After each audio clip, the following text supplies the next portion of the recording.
Alice's Restaurant. You can get anything you want at Alice's Restaurant.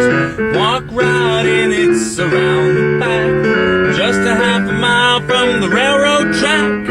You can get anything you want at Alice's Restaurant. This song is called Alice's Restaurant.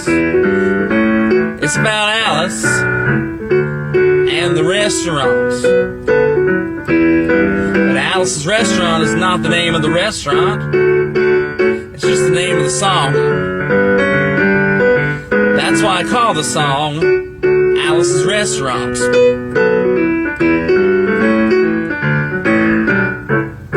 Now it all started 2 Thanksgivings ago.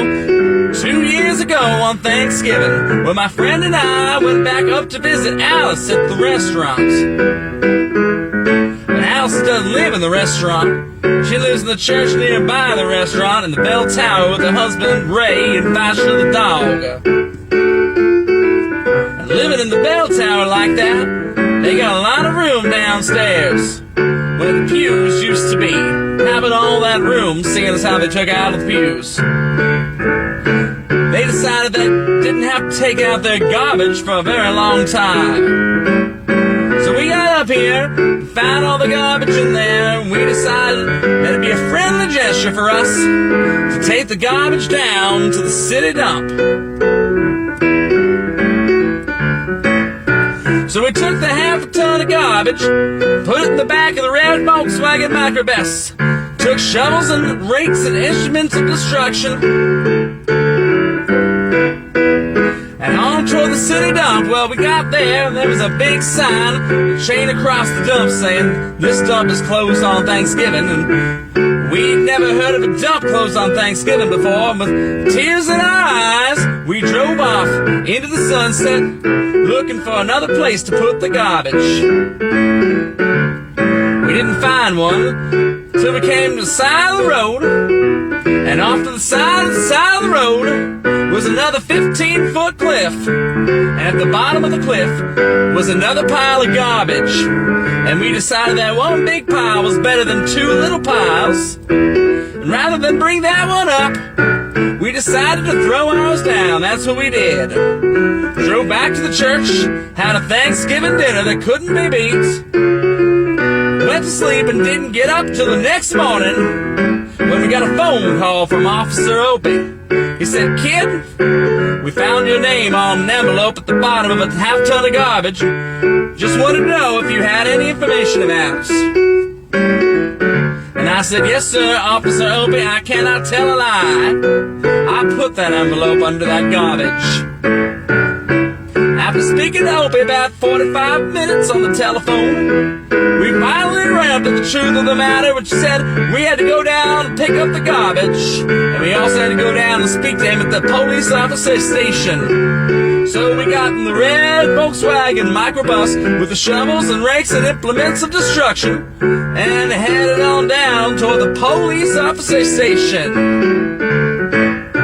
Now, friends, there was only one of 2 things that Opie could have done at the police officer station, and the first was he could have given us a medal for being brave and honest on the telephone, which wasn't very likely, and we didn't expect it. And the other thing, he could have bought us out and never told us to be seen driving garbage around in the vicinity again, which is what we expected. But when we got to the police officer station, there was a third possibility that we hadn't even counted upon, and we was both immediately arrested, handcuffed. And I said, "Opie, I can't pick up the garbage with these here handcuffs on." He said, "Shut up, kid. Get in the back of the patrol car." That's what we did. Sat in the back of the patrol car, drove to the, quote, scene of the crime, unquote. I want to tell you about the town of Stockbridge, Massachusetts. This is all happening. They got 3 stop signs, 2 police officers, 1 police car.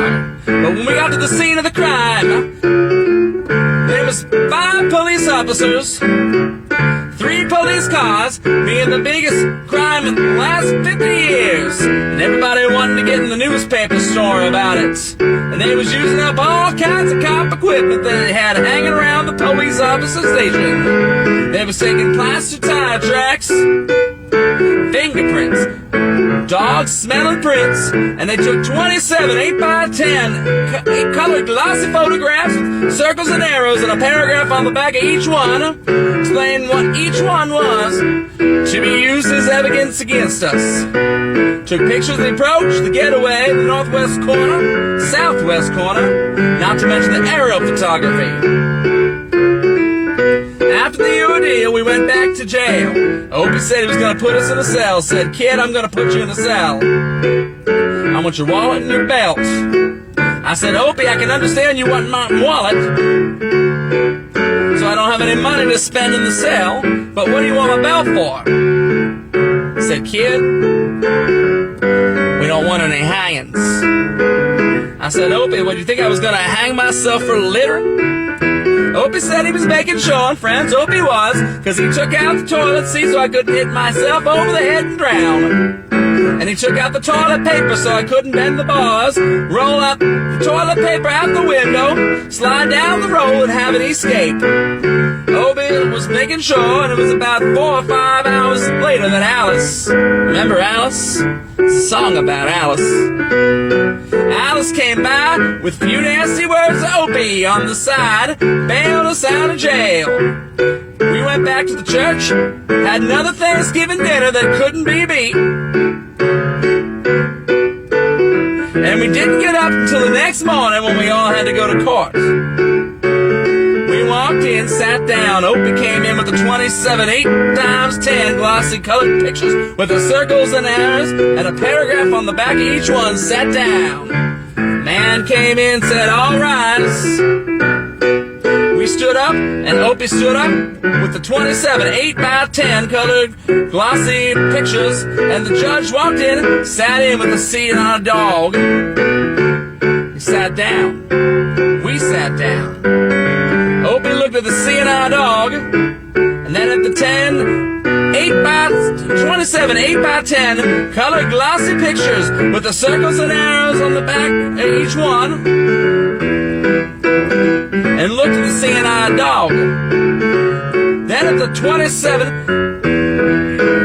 8x10 colored glossy pictures with the circles and arrows and a paragraph on the back of each one, and began to cry because Opie came to the realization that it was a typical case of American blind justice and there wasn't nothing he could do about it. And the judge wasn't going to look at the 27 8x10 colored glossy pictures with the circles and arrows and a paragraph on the back of each one explaining what each one was to be used as evidence against us. And we was fined $50 and had to pick up the garbage in the snow. That's not what I came here to tell you about. I'm here to talk about the draft. They got a building down in New York City called Whitehall Street where you walk in, get injected, inspected, detected, infected, neglected, and selected. I went down and got my physical examination one day, walked in, sat down, got good and drunk the night before, so I looked and felt my best. When I went down that morning, because I wanted to look like the all-American kid from New York City, I wanted to be the all-American kid from New York. I walked in, sat down, was hung down, brung down, hung up, and all kinds of mean, nasty, ugly things. And I walked in, sat down. They gave me a piece of paper and said, kid, see the psychiatrist in room 604. I went up there, I said, shrink, I want to kill. I want to kill. I want to see mean blood and gore, guts and veins in my teeth, eat dead, burnt bodies. I mean, kill. I started jumping up and down, yelling, kill, and he started jumping up, down with me, and we was both jumping up and down, yelling, kill, and the sergeant came over, pinned a medal on me, sent me down the hall, and said, "You're our boy." Didn't feel too good about it. Proceeded down the hall, getting more injections, inspections, detections, neglections, and all kinds of stuff that they was doing to me at the thing there. I was there for about 2 hours, 3 hours, 4 hours. Was there for a long time, going through all kinds of mean, nasty, ugly things. I was just having a tough time there, and they was inspecting, injecting every single part of me, and they was leaving no part untouched. Proceeded through. Finally came up to see the very last man. I walked in, sat down after a whole big thing, walked up and said, "What do you want?" He said, "Kid, we only got one question. Have you ever been arrested?"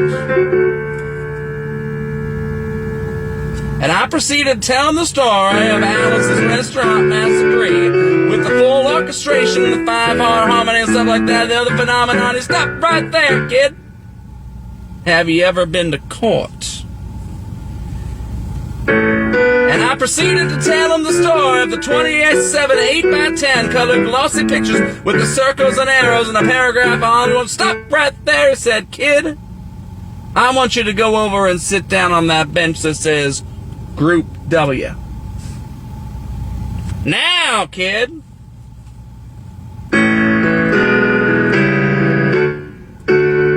And I walked over to the bench there, and there's Group W, where they put you if you might not be immoral enough to join the army after committing your special crime. There was all kinds of mean, nasty, ugly-looking people on the bench there. There was mother rapers, father stabbers, father rapers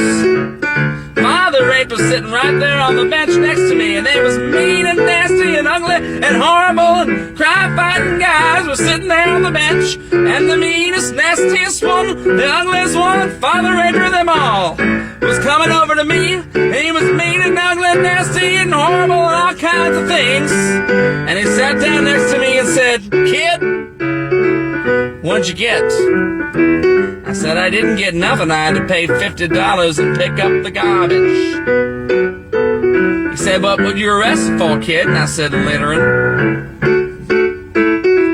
And they all moved away from me on the bench there with the hairy eyeball and all kinds of mean, nasty things, till I said, "I'm creating nuisance," and they all came back, shook my hands. We all had a great time on the bench talking about crime, mother stabbing, father raping, all kinds of groovy things that we was talking about on the bench, and everything was fine.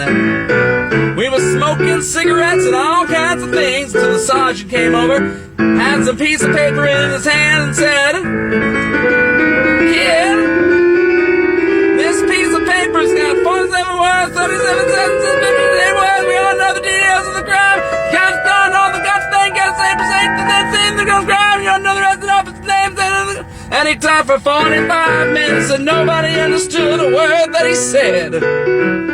But we had fun filling out the forms and playing with the pencils on the bench there. I filled out the massacre with the 4-part harmony and wrote it down there just like it was, and everything was fine. I put down my pencil, turned over the piece of paper, and there on the other side, in the middle of the side away from everything else on the other side, in parentheses, capital letters, quotated, read the following words: "Kid, have you rehabilitated yourself?" I went over to the sergeant and said, "Sergeant, you got a lot of damn gall to ask me if I've rehabilitated myself. I mean, you sent me on sitting here on the bench bench. I'm sitting here on the Group W bench. Cause you wanna know if I'm moral enough to join the army, burn women, kids, houses, and villages after being a litter bug. He looked at me and said, "Kid, we don't like your kind. We're gonna send your fingerprints off to Washington." Friends, somewhere in Washington, enshrined in some little folder, is a study in black and white of my fingerprints. And the only reason I'm singing you the song now is because you may know somebody in a similar situation. Or you may be in a similar situation.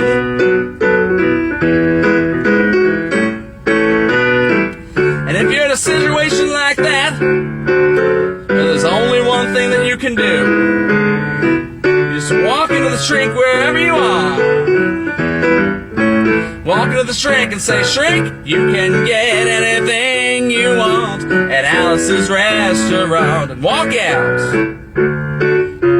You know, if one person, just one person does it, they may think he's really sick and not take him. And if two people do it in harmony, they may think they're both, and it won't take either one of them. And if three people do it, can you imagine three people walking in, singing a bar of Alice's restaurant and walking out? They may think it's an organization. And can you imagine 50 people a day? I said 50 people a day walking in, singing a bar of Alice's restaurant and walking out. Friends, they may think it's a movement. And that's what it is. The Alice's Restaurant Anti-Massacre Movement. And all you gotta do is sing it next time it comes around on the keyboard. With feeling. You can get anything you want at Alice's Restaurant. You can get anything you want at Alice's Restaurant. Come on and walk right in, it's around the back. Just a half a mile from the railroad track. You can get anything you want at Alice's Restaurant. That was horrible. If you want to end war and stuff, you gotta sing loud. I've been singing for 25 minutes. I'm not proud or tired. But all you gotta do is sing it around. We're just waiting for it to come around on the keyboard again, as that's all we're doing. With feeling.